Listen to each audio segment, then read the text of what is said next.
Hey guys, this is the first of hopefully many DAYN video essays. Just for a quick intro, since it's our first video, we're Dear Asian Youth Novi and we're part of the larger Dear Asian Youth organization. Our mission is to empower and advocate for Asian youth and make an impact through grassroots and social media initiatives. Some of our projects have included voter registration drives and celebrating Asian artists through an interactive project at our high school, and more. So this video essay is an extension of our work. Also, sources will be linked and presented at the end of the video. This video will explore the topic of Asian and African American civil solidarity, but also tensions between the two groups in the US. So, first, a definition of solidarity is in order. Solidarity is the idea of marginalized groups banding together to fight shared oppression. It is recognizing that when one person suffers, we all do. This was recognized by Asian and African American civil activists when the two groups faced distinct but still connected issues in terms of liberty and justice. Though there are certainly tensions, indeed strong ones, it is important to acknowledge and honor the instances of solidarity between these two groups in our nation's history. All the way back in 1869, Frederick Douglass, a famous abolitionist, argued against discrimination against East Asian immigrants in the United States. In his speech, The Composite Nation, he presents his stances on East Asian immigrants. He states on the topic, and I would like to note before I read this quote, some of the terms in this quote are offensive and outdated, but this was the terminology used at the time, so I'm directly quoting Douglass. So here's what he says.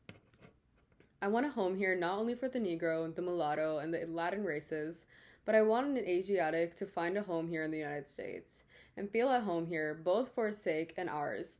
The voice of civilization speaks an unmistakable language against the isolation of families, nations, and races, and pleads for composite nationality as essential to her triumphs. This was one of the roots of African American solidarity with Asian Americans, but this solidarity really strengthened in the 20th century. One very significant event, not just for American African Asian solidarity, but solidarity on the world scale, was the Bandung Conference. At this conference, multiple diplomats from across Africa, Asia, and West Asia convened to discuss decolonization.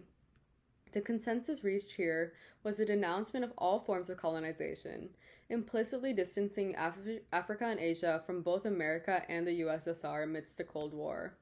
The reason I think this is relevant to mention in a discussion of Asian American and African American solidarity is that this moment of global cooperation may very well have inspired domestic cooperation as well. It also actualized to the American government the validity and reality of coalition between different people of color. This further materialized in America during the Civil Rights Movement. Two Asian American women who stand out as strong examples of this solidarity are Grace Lee Boggs and Yuri Kochiyama. Boggs was an advocate for workers' rights and a member of the Workers' Party.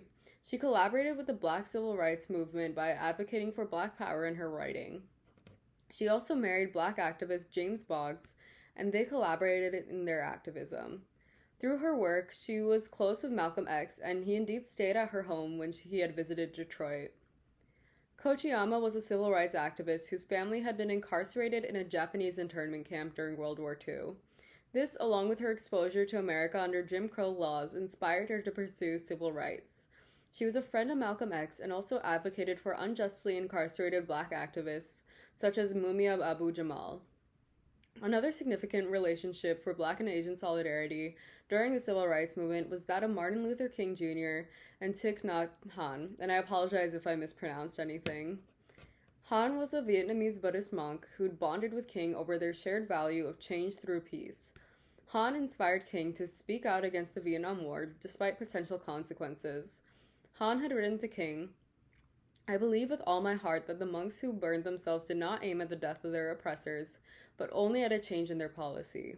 Their enemies are not man. They are intolerance, fanaticism, dictatorship, cupidity, hatred, and discrimination which lie within the heart of man. However, as I mentioned before, it is important to consider the colonial origin of systemic tensions between the groups. The main issue to look into here is how white colonialism has fostered tensions between the two communities despite their shared interests.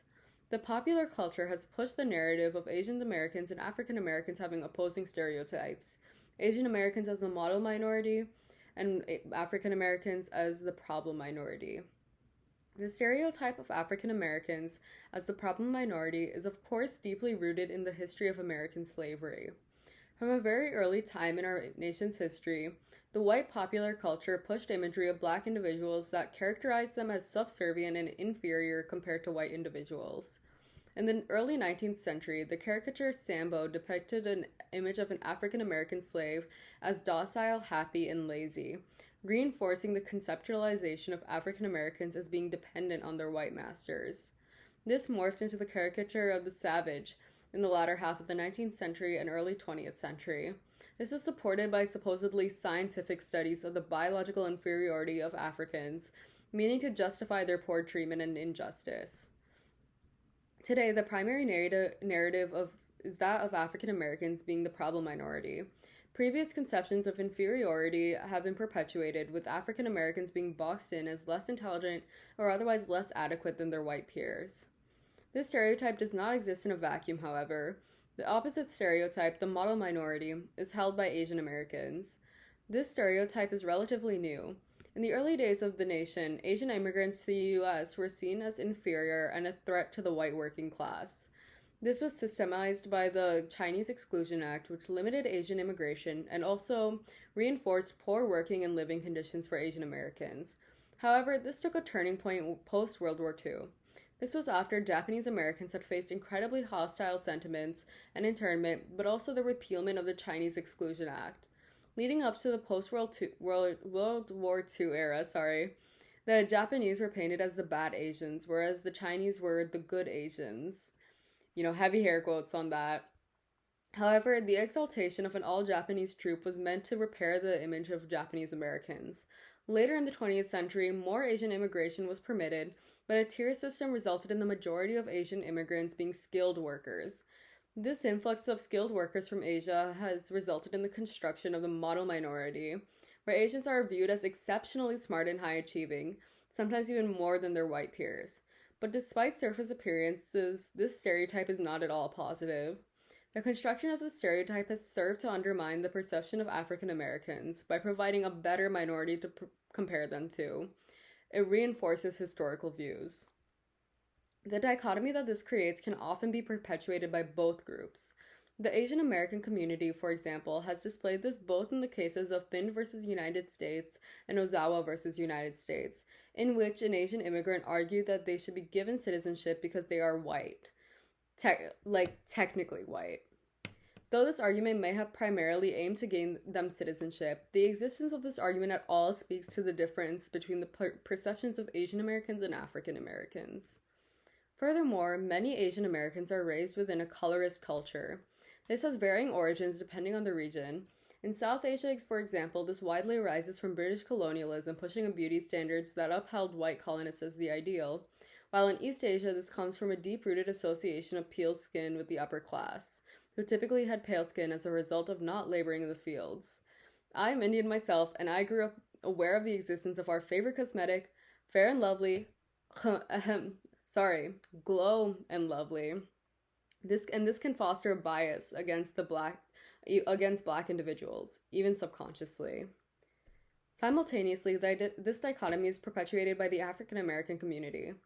One prejudice that the African community can tend to hold is xenophobia.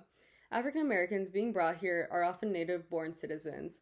On the other hand, many Asian Americans are immigrants or second generation. Being native-born citizens, the Black community can feel threatened by Asian American immigrants, especially in the context of the racial stereotypes that surround the two groups. The resentment that results is significant. Both groups are pitted against each other by virtue of this manufactured myth. One of the most historically significant events that sprung out of these tensions was the LA riots in 1992. The riots had started after police beat Black motorist Rodney King to death after he was pursued for speeding. This sparked mass outrage leading to riots. The damage from the riots was very significant in Koreatown. It's estimated that about 40% of the cost of damages associated with the riots was concentrated in Koreatown. During the riots, many Korean Americans took up arms in the form of firearms. The animosity ran deep between the two communities. This was in part due to the killing of Latasha Harlan in 1991. Harlan was 15 years old and Black, and she attempted to purchase orange juice from a Korean American-owned convenience store, Jadu, one of the owners, accused Harlan of stealing, and after a fight, Deuce shot Harlan in the back of the head, fatally wounding her. This caused great discourse and argument between the African and Asian American communities. Both took sides, many Asian Americans arguing that Due was acting in self-defense, while the African American community denounced Due's actions as an attack fueled by racial prejudice. Of course, this was painted as a struggle between two minorities by the media, and largely no action was taken to address the systemic issues. However, the animosity between the two groups is not of their own making.